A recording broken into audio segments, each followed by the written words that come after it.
the value of the dollar is going down, and it's hurting all these other countries that use the dollar as their fiat gold standard, if you will. That's why Bitcoin really interests me. I know this isn't a Bitcoin podcast, but it does seem like, much like real estate, it's a great hedge against inflation. And I think that's just so important right now. And I think that now that the hedge funds have learned how to manage all these single families, now they're sliding into that game. And you mentioned the future earlier. And I think the future is we're going to have these massive apartment complex communities, and you already see them in a lot of places, but they're going to have doggy daycares. They're going to have indoor theaters. I mean, all these places already have these amenities. And what we're going to see is just home ownership is going to go down because they want all the bells and whistles. Welcome to the How to Scale Commercial Real Estate Show. Whether you are an active or passive investor, we'll teach you how to scale your real estate investing business into something big. Rob, welcome to the show. Hey, thanks for having me. I appreciate it, Sam. Hey, man, the pleasure's mine. The same 3 questions I ask every guest who comes on the show. Can you quickly tell us, where did you start? Where are you now? And how did you get there? Oh, well, that's a lengthy one. Well, I got started in Ohio. I was born in Ohio, or born in Boston, grew up in Ohio. I went to University of Kentucky because I was planning on going to sports management. Then realized everybody wants to go into sports management. There's really no money in it. I took a job out of college when I was in charge of sales and marketing for a retirement community. And I was supposed to be outside of Chicago. They put me in Iowa. I was depressed, but I was pretty good at it. And I just kind of hated it. And it kind of planted the seed on real estate because it was kind of the same thing, but I wanted to work for myself. So saved some money, paid off my student loans, lived in Florida, bought a sailboat, learned guitar, did a lot of reading, lived in Ecuador for 4 months and just kind of hung out and talked to the international students, and then came to Louisville and started doing real estate because the market was just a little bit more interesting than like Dayton, Cincinnati at the time, which now it's pretty cool there too. But and then now I'm here and I didn't know anyone, and I was just so aggressive with Craigslist. I had this tool where I would just post Craigslist ads all the time, and it's kind of just an annoying thing to do. So what I did is I made it competitive. So if anyone ever posted one post, I'd do 50 posts to knock theirs off. And then there was probably like 28 people competing with me. And then it was just me and one other person at the end of it. And somebody reached out to me from there and was like, hey, can I see this? And I got a good rapport with them. And the houses he wanted to see were like 15, 20K. And I was making no money, but he really took to me. And he ended up being one of the leaders in our investor community. And then people are like, well, shoot, if he's working with Rob, I need to work with Rob. And then I was like, shoot, I've got to learn all this stuff. So I joined our local RIA, and now I'm on the board. I'm in my 3rd year being on the board there. And it's been pretty eye-opening because what job lets you educate yourself and learn while like also generates income? It's like going to school, but getting paid to go to school and set up your own family and your friends. It's just awesome. That is absolutely fantastic. So tell me, give us a quick snapshot on what your business looks like today. What are you personally investing in? Okay, so this should be like a, hopefully for some people, it's more of like a, hey, it happens to everyone. But the first 4 investments I tried making, it all fell through. The seller came up with money to get out of foreclosure.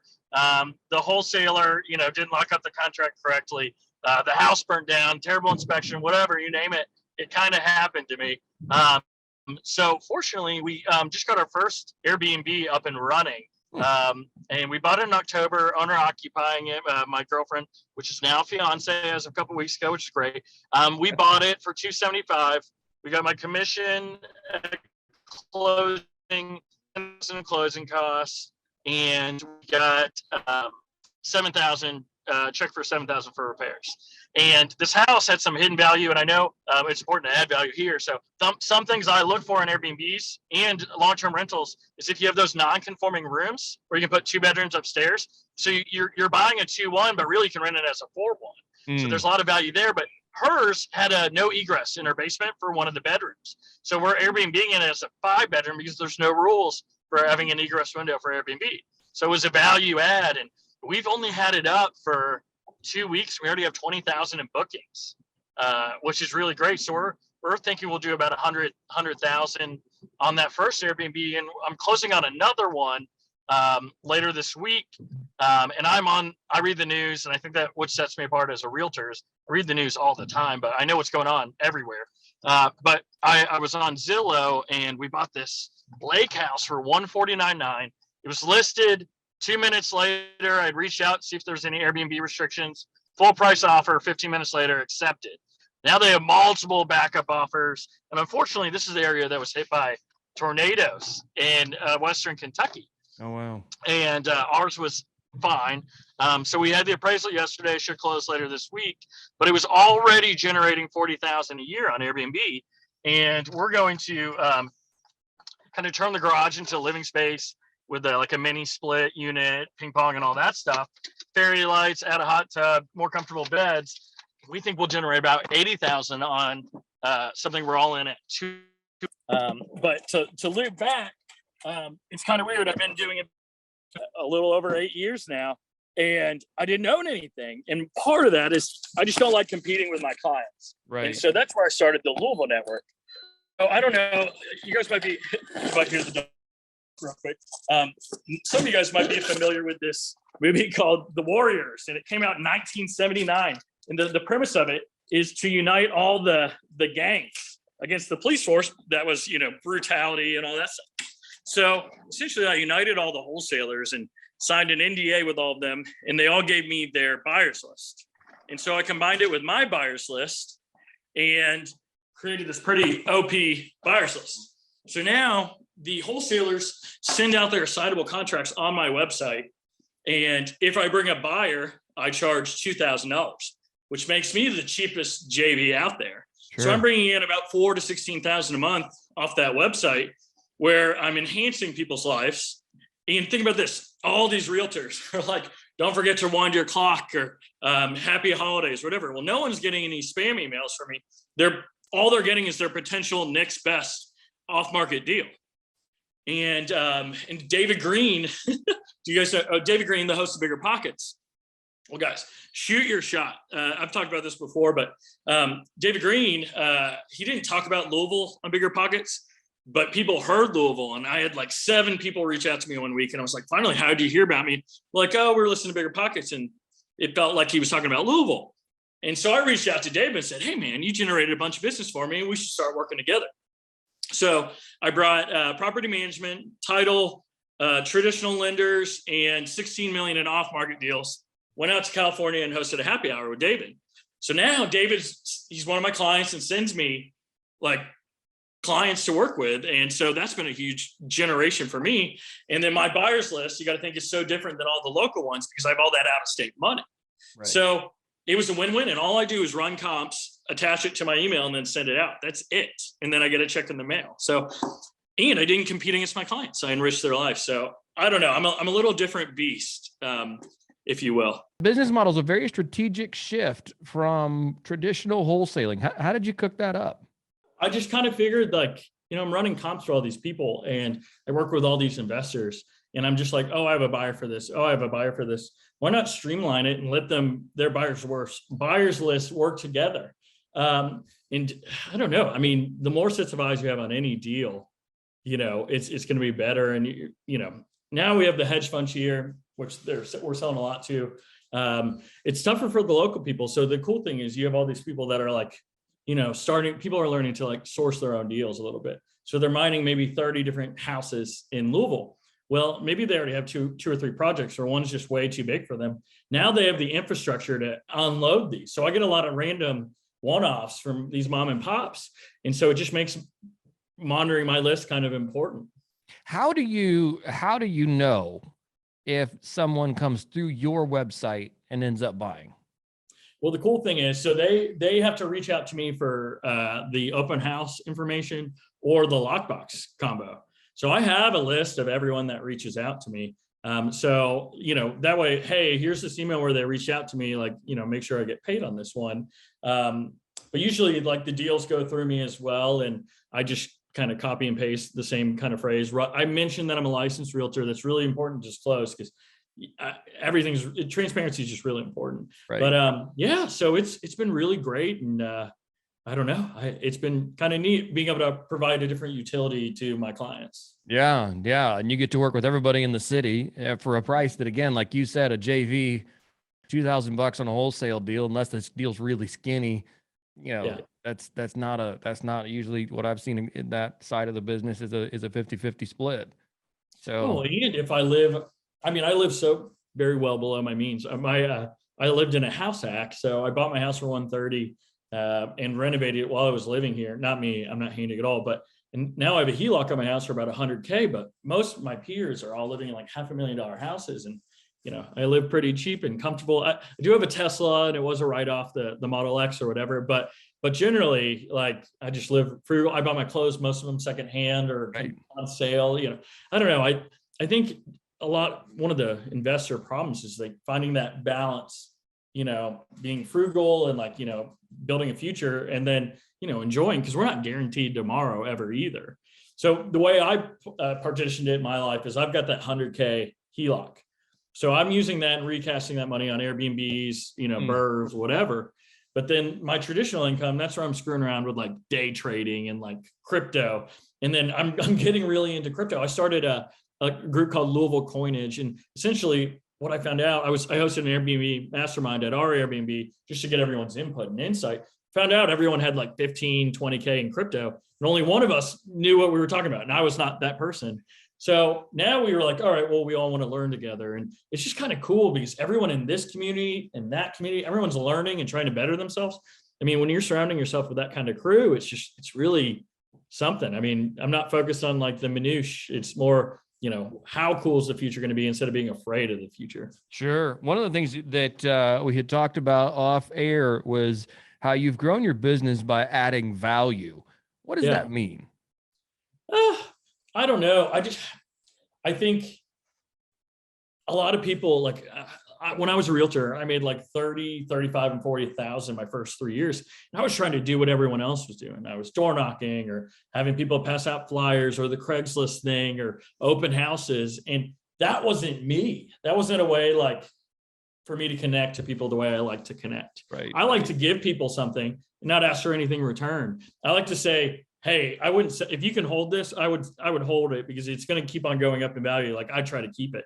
And every other realtor is going to, be like, yeah, I'll sell it for you, or, I don't know, try to hold these inspection reports together and like to their detriment, because I don't know, I have a couple of friends who are luxury agents and they sell like 2 houses a month, $500,000 each maybe, but I'd rather sell 10, 100,000 because then I can be like, oh, I wouldn't stay in this one. Let's pass. I don't like foundation issues or whatever. But I don't know. Adding value, I think, is just being real transparent. And I found this throughout this whole process. I'm very empowered to be myself because I don't have any secrets. Like everything I do is transparent. Like I don't know.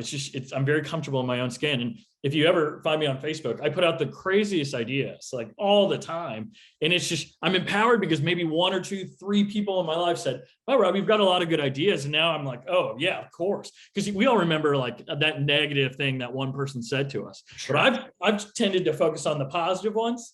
And now I'm just really empowered. And it's really just a real comfortable way to live your life. I don't know. And then people want to be a part of that exciting thing because I host tons of client stuff because I like all my clients and like they want to be a part of that Airbnb mastermind because they're going to save money. They're going to learn everything. And the coinage, it's like, man, I'm an idiot and they all know I'm an idiot, but we're all trying to get better. So I'm reading and I'm highlighting and posting pictures and we're discussing it. But I don't know. I think one thing that's helped me too, being a realtor, is just people knowing that I'm actively reading, learning, going to conferences. I mean, it's just, you don't want to miss out. That's the big fear for everyone. And I don't want my clients to miss out. So I have to know, because if people are finding a way to leverage things to make more money, I want to be able to provide that to them and like give them that option. Right. That's fantastic. One of the things that you said has been influential is the book called The Go Giver. Can you talk to us about that? Well, okay. So there's this attorney in our market named Harry Borders, and he's just so generous. Now, imagine his business platform, like adding value here. So he has A to B and B to C wholesaling contracts, and he gives them out to all the wholesalers for free. Now, these are buttoned up, like safe contracts. not something you're getting from fortune builders, and he doesn't charge anything for them. And he'll take a meeting with you, not charge you anything either, but it allows you to protect yourself and you look more professional having a professional contract. And I mean, he gives his time away way more than I do, honestly. And I was like, wow. And he kind of taught me the Go-Giver and told me about the book. So I got it, and it really just is easy, just providing value.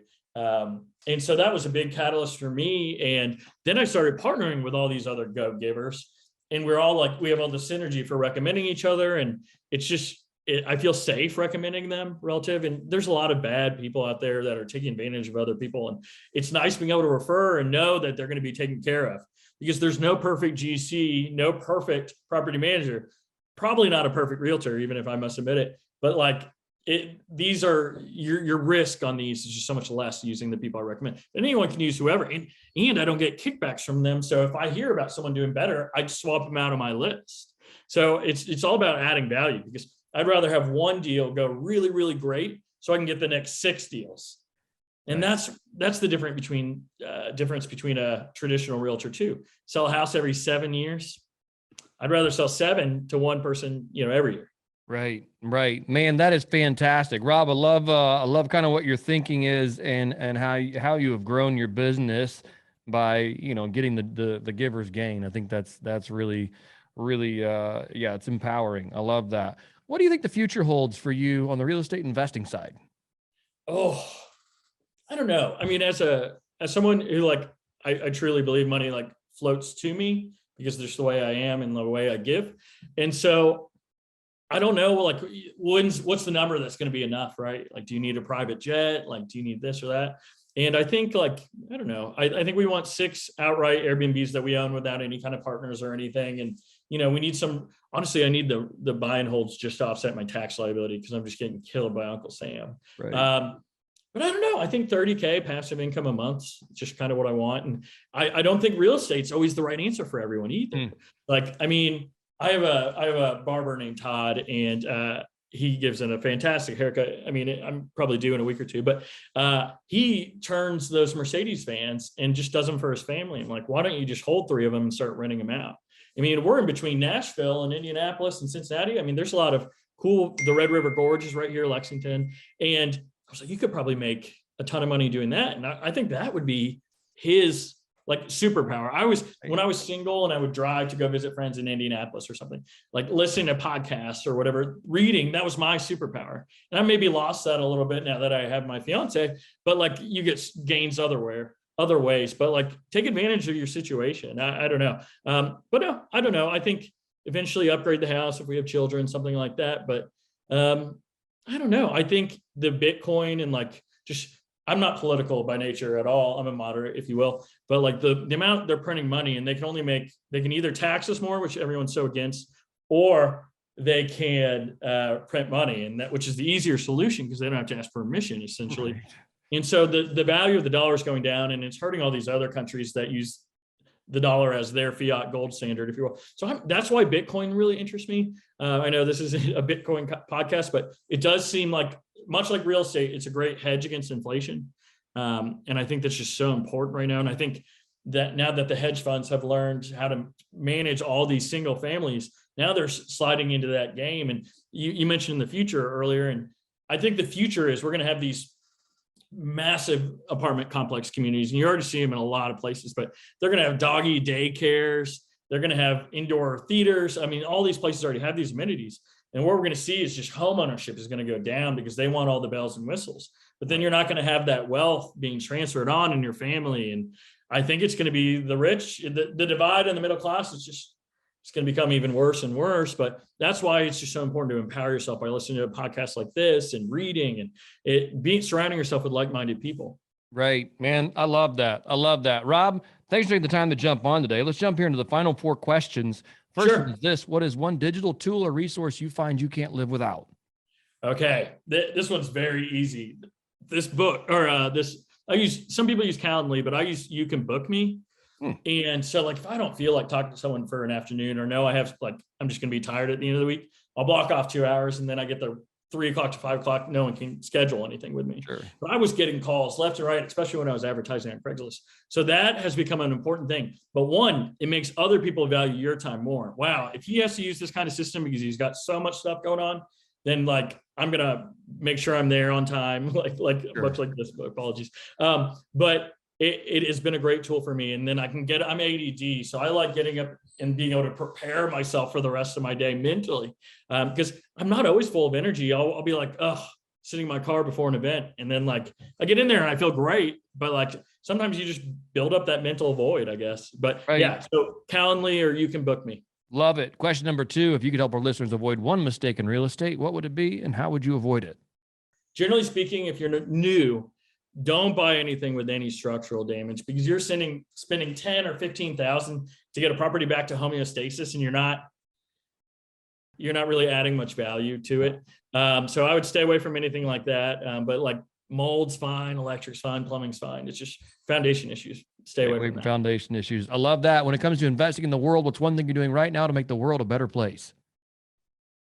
Well, I think you can find altruism in just about anything.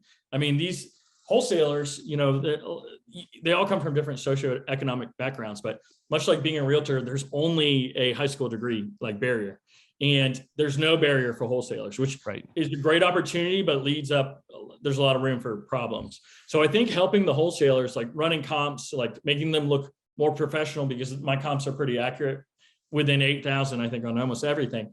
So empowering them, and helping these people, honestly, this sounds terrible, but like getting people out of the 9 to 5, I really find a lot of value in that, more so than finding someone their forever home or their first home. Because man, having that autonomy and your time being your time, that's it. That's the sauce. Right. Yeah. I love it. Rob, if listeners want to get in touch with you or learn more about what you're doing, what is the best way to do that?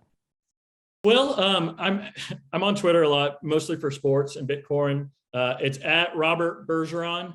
Bergeron. You can add me on Facebook.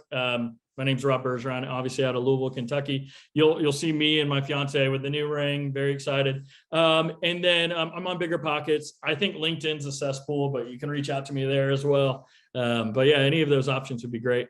Oh, and my email's rob@roilouisville.com. Rob, thank you for your time today. Certainly appreciate it. Yeah, thank you so much, and have a phenomenal day.